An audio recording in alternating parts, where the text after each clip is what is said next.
యుద్ధం అక్కడ, మంట ఇక్కడ. భారత్ లో గ్యాస్ స్టవ్ వెలగాలంటే ఇప్పుడు ఇరాన్ శాంతించాలి. మ్యాటర్ ఏంటంటే వరల్డ్ కి ఎనర్జీ అందించే main gateway straight of Hormuz. ఇది చాలా చిన్న సముద్ర మార్గం. ఇరాన్ ఇజ్రాయెల్ గొడవ వల్ల ఇప్పుడు ఈ గేట్ దగ్గర మన దేశానికి వచ్చే సగానికి పైగా ఎనర్జీ షిప్స్ అక్కడే స్టాప్ అయిపోయాయి. ఇది కేవలం పెట్రోల్ రేట్స్ పెరగడం గురించి మాత్రమే కాదు. గ్యాస్ లేకపోతే రెస్టారెంట్స్ బంద్ అవుతున్నాయి, హాస్టల్స్ క్లోజ్ అవుతున్నాయి. అప్పుడు బయట తినే వాళ్ళ పరిస్థితి ఏంటి? సిరామిక్, గ్లాస్ మరియు ఫెర్టిలైజర్ ఫ్యాక్టరీస్ కు గ్యాస్ హార్ట్ లాంటిది.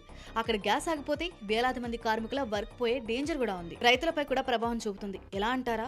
ఎరువుల తయారీకి గ్యాస్ అనేది చాలా ఇంపార్టెంట్. గ్యాస్ కొరత వస్తే ఎరువుల కాస్ట్ పెరిగి కామన్ మ్యాన్ కి భోజనం ప్లేట్ మీద ఆ ఎఫెక్ట్ అనేది కంపల్సరీ పడుతుంది. మనకి కావాల్సిన సగానికి పైగా పెట్రోల్, 85% వంట గ్యాస్ ఈ ఒక్క వే నుండే రావాలి. అంటే మన ఎనర్జీకి ఇరాన్ చేతిలో ఉంది. మన దగ్గర ఉన్న నిల్వలు మహా అయితే 20 డేస్ వరకు సరిపోతాయి. యుద్ధం నెల రోజులు దాటితే దేశం మొత్తం ఎనర్జీ ఎమర్జెన్సీలోకి వెళ్లే ఛాన్స్ ఉంది. డొమెస్టిక్ కన్స్యూమర్స్ కి ఇబ్బంది కలగకుండా ఉండాలని గవర్నమెంట్ ఇండస్ట్రీస్ కి గ్యాస్ కట్ చేస్తోంది. దీనివల్ల మన ఎకానమీ స్లో అయ్యే రిస్క్ కూడా ఉంది. ముందు ముందు మనం ఏం చూడబోతున్నామంటే ధరల పెరుగుదల.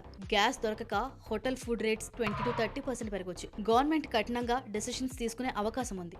అవసరమైతే తప్ప గ్యాస్ వాడొద్దు అనే రూల్స్ వచ్చినా ఆశ్చర్యపోనక్కర్లేదు. భారత్ ఇప్పుడు రష్యా లేదా అమెరికా లాంటి ఇతర దేశాల నుండి గ్యాస్ తెప్పించుకోవడానికి ప్లాన్ చేస్తుంది. అందుకే చెప్పింది, అక్కడ పేలుతున్న బాంబులు కేవలం న్యూస్ లో చూసేవి కావు. అవి మన ఇంట్లో గ్యాస్ స్టవ్ వెలకుండా చేసే డేంజర్ జోన్ లో ఉంది.